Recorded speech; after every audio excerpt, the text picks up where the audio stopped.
E essa história que está circulando aí de voltar a existir carro popular.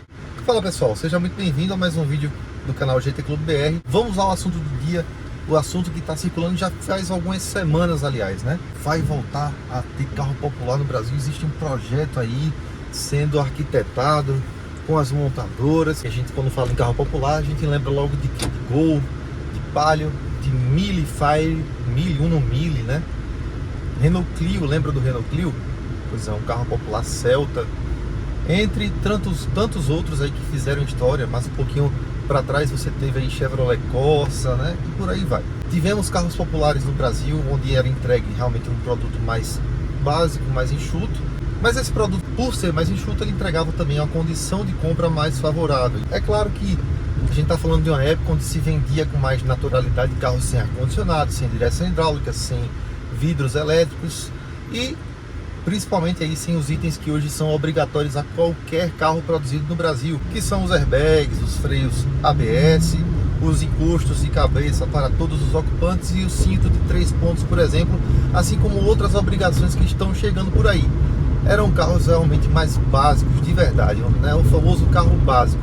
Quando a gente fala de carro básico hoje, né, na maioria dos casos as pessoas já entendem que esse carro pelo menos tem ar-condicionado, tem uma direção hidráulica e tem pelo menos um vidro elétrico, fora dos itens obrigatórios pela lei que a gente acabou de falar aqui.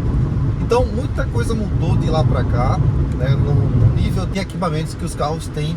E isso foi juntando, preste bem atenção nisso que eu estou falando, juntando forças para nós aos poucos irmos deixando de ter o famoso carro popular, né? Claro que as margens são outras, tudo hoje é diferente, a taxação de impostos e etc e tal. Todo mundo está cansado de saber dessa história toda. A polêmica é antiga e não vai acabar tão cedo, se é que um dia vai acabar, acredito que não. Mas o fato é, carros populares hoje já não existem. Vamos pegar o carro de entrada no Brasil, o Renault Kwid, o carro mais barato do Brasil.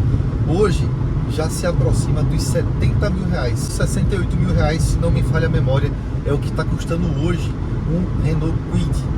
Olha que discrepância em relação ao que a gente tinha no passado não tão distante. Eu comprei um Fiesta Rocan, olha só, um Fiesta Rocan 1.6 Sedan Classic, era um carro, era a versão mais completa, que tinha itens a mais. Paguei 36 mil reais, 36.400 reais em 2012. Era um carro popular, apesar de ser um carro popular, mais equipadinho, mais, né, um sedã e tudo mais completinho.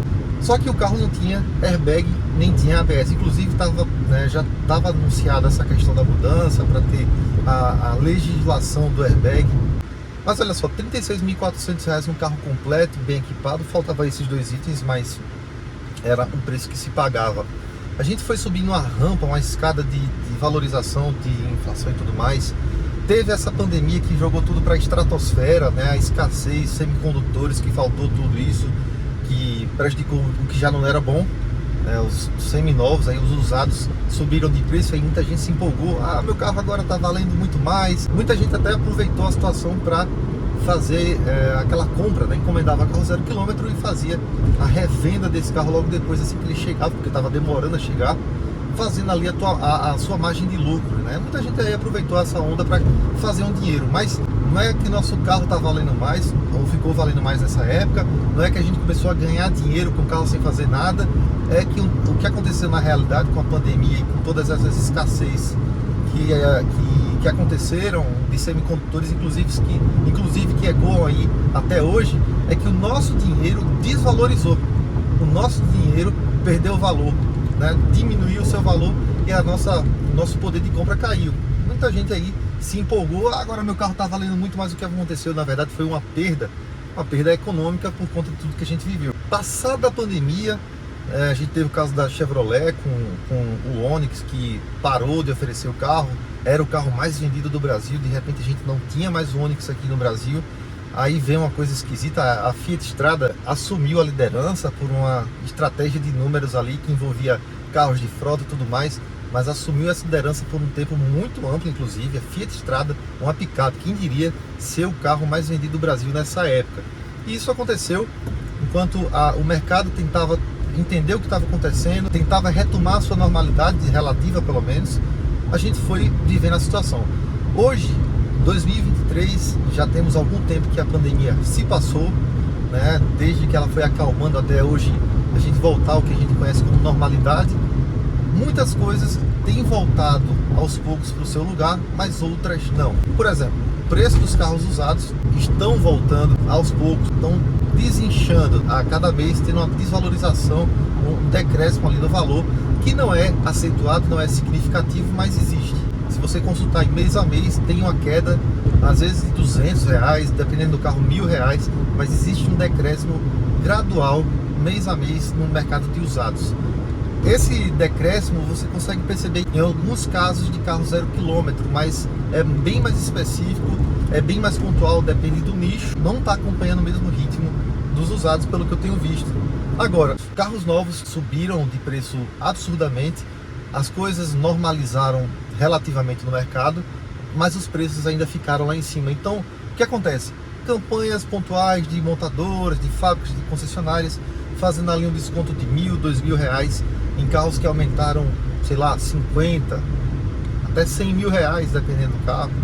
Aí você dá um desconto de R$1.000, R$2.000 e dá aquela sensação de agora voltamos ao normal, que na verdade não aconteceu. Consequência disso, né, e aí se especula muito sobre ser estratégia de montadoras, pressões políticas e tudo mais, com relação a benefícios, né, fiscais, etc., que há um desinteresse da venda em função de uma jogada estratégica. Isso aí é um assunto bem mais amplo do que a gente pode aqui, dentro dessa esfera, comentar.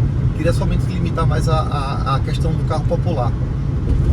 E nisso aí existe essa pressão, né, para que se incentive de forma a dedução de impostos, etc., benefícios, isenções e tudo mais. O que acontece? Hoje os carros estão começando aí, os carros 0 km estão começando a descansar no pátio, né? Tá fazendo aí um certo acúmulo de alguns carros já, de algumas montadoras no pátio. E é claro que isso já gera todo um burburinho. O assunto fica em alta no mercado, na cena econômica, sai da esfera apenas automotiva e entra na esfera da economia. Todo esse cenário é a mola para que surja essa conversa dos famosos novos carros populares, ou o retorno dos carros populares. Pessoal, quando eu fui olhar qual seria a ideia, enfim, resumindo, se vocês quiserem, tem muita gente explicando em detalhes qual seria o mecanismo, a estratégia, mas o que resumidamente eu vejo é que existe uma estimativa de que esse carro, por exemplo, vamos pegar aqui a Fiat, Grupo Stellantis, né, que já falou, já se pronunciou, o CEO da Stellantis, já trouxe ali um posicionamento da marca sobre essa ideia, e que sim, pretende desenvolver um novo, voltar a ter carro popular a partir de uma plataforma baseada no Uno que recentemente saiu de linha. Ele voltaria a ser produzido aqui no Brasil, não talvez como um Uno, mas como um outro carro que usa a plataforma do Uno, e que seja provavelmente, muito provavelmente, ainda mais simples, mais básico do que o Uno, dentro das proporções que a gente pode ter como básico hoje, eu imagino. Inclusive se falou sobre o Fiat Panda, que é um Fiat construído lá fora, em cima dessa plataforma, mas está se falando sobre esse novo popular, e aí me deu aquela expectativa, como que seria a precificação? Duas coisas que me assolam aqui de questionamento. Duas coisas. Primeiramente, qual seria o nível de equipamentos, o que esse carro entrega em segurança, em usabilidade básica? É claro que eu não vou querer esperar que esse carro tenha uma série de perfumarias aí, de tecnologia, mas o que é que ele traz de segurança básica e usabilidade decente para o usuário, visto que a gente tem carros no mercado que já está devendo nisso, mesmo não sendo popular, né? Então o que é que esse carro traz de usabilidade básica com segurança? E segundo, e não menos importante, é claro, quanto custaria? E aí, nessas projeções que o pessoal fala, o que é que me vem à tona? O cara ventila ali, né? Ventila-se a hipótese de que esse carro, esse novo carro popular, esse retorno do carro popular, vem através de um carro que custe aproximadamente R$60.000.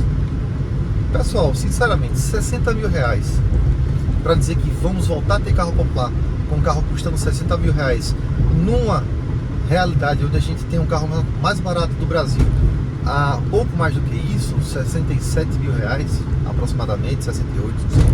Na verdade, você não está relançando o carro popular, você está lançando um novo carro mais barato do Brasil. podem usar esse marketing, mas relançar carro popular seria bem mais do que isso. O que vai provavelmente acontecer, o que deve acontecer, é um carro ainda mais enxuto, depenado mesmo, que custe proporcionalmente o que ele tirou de peças ali na caneta. Eu ainda não vi, pelo menos até agora, a gravação desse vídeo. Pode ser que nos próximos dias surjam novas informações que mudem isso que eu estou falando aqui e invalidem esse vídeo.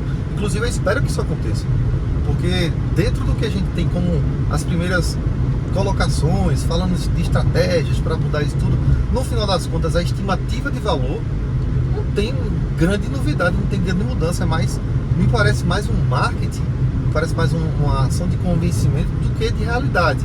É vender ali a impressão de comprar um carro realmente popular, mais barato, e você se sentir beneficiado por isso, mas na prática, em termos de números, que é o que importa pra gente, tá muito próximo aí do que a gente já tem hoje como carros mais baratos de entrada, mas ainda assim não mais populares, não mais acessíveis como um dia os carros populares já foram. Então é isso aí. O que é que vocês acham? Realmente a gente vai ter em algum momento aqui alguma mudança, alguma guinada, alguma ideia que vai trazer de fato um carro popular? Ou é apenas uma jogada de marketing, ou é apenas um placebo para dar a impressão de que a gente está mudando alguma coisa no cenário, mas no fim das contas vai continuar praticamente ou basicamente a mesma coisa? Fala para mim a tua opinião e a gente se fala e se encontra no próximo vídeo. Tchau!